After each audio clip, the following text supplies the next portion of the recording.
ತುಲಾ ರಾಶಿಯವರಿಗೆ 2025 ಯಾವ ಥರ ಇದೆ ಅಂತಂದರೆ, ತುಲಾ ರಾಶಿಯವರಿಗೆ ಕರಿಯರಲ್ಲಿ ತುಂಬ ಗ್ರೋತ್ ಸಿಗುತ್ತೆ, ಡೆವಲಪ್ಮೆಂಟ್ ಸಿಗುತ್ತೆ, ಅಭಿವೃದ್ಧಿ ಸಿಗುತ್ತೆ.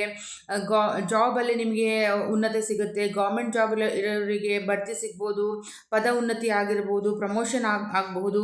ಬಿಸ್ನೆಸ್ ಮಾಡುವವರಿಗೆ ಒಳ್ಳೆಯ ವರ್ಷ ಅಂತಲೇ ಹೇಳ್ಬೋದು. ಬಿಸ್ನೆಸ್ಸಲ್ಲಿ ಪ್ರಾಫಿಟ್ ಸಿಗುತ್ತೆ.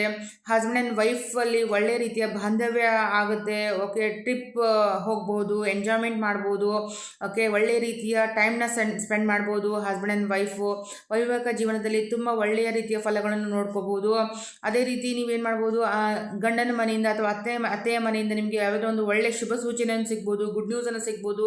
ಯಾರೆಲ್ಲ ಕೋರ್ಟ್ ಕೇಸ್ ಕಚೇರಿಯಲ್ಲಿ ನೀವು ಇದು ಮಾಡ್ತಾ ಇದ್ರೆ ಅವರಿಗೆ ಜಯವನ್ನು ಸಿಗ್ಬೋದು. ಅದರಿಂದ ಪ್ರಾಫಿಟ್ ಕೂಡ ನಿಮಗೆ ಆಗುತ್ತೆ. ರೆಮಿಡಿ ಏನು ಮಾಡ್ಕೋಬೇಕು ಅಂತಂದರೆ, ಸಿಲ್ವರ್ ಗ್ಲಾಸಲ್ಲಿ ನೀರನ್ನು ಕುಡಿತಾ ಬನ್ನಿ. ಹಾಗೆ ಯಾವುದಾದ್ರೂ ಒಂದು ಟೆಂಪಲ್ಗೆ ವಿಸಿಟ್ ಮಾಡ್ತಾ ಬನ್ನಿ. ಇವೆರಡೂ ರೆಮಿಡಿ ಮಾಡೋದ್ರಿಂದ ನಿಮಗೆ 2025ರಲ್ಲಿ ಎಲ್ಲ ರೀತಿಯ ಕೆಲಸಗಳು ಆಗಿ 2025 ನಿಮಗೆ ಒಳ್ಳೆಯ ರಿಸಲ್ಟನ್ನು ಕೊಡೋಕ್ಕೆ ಸ್ಟಾರ್ಟ್ ಮಾಡುತ್ತೆ.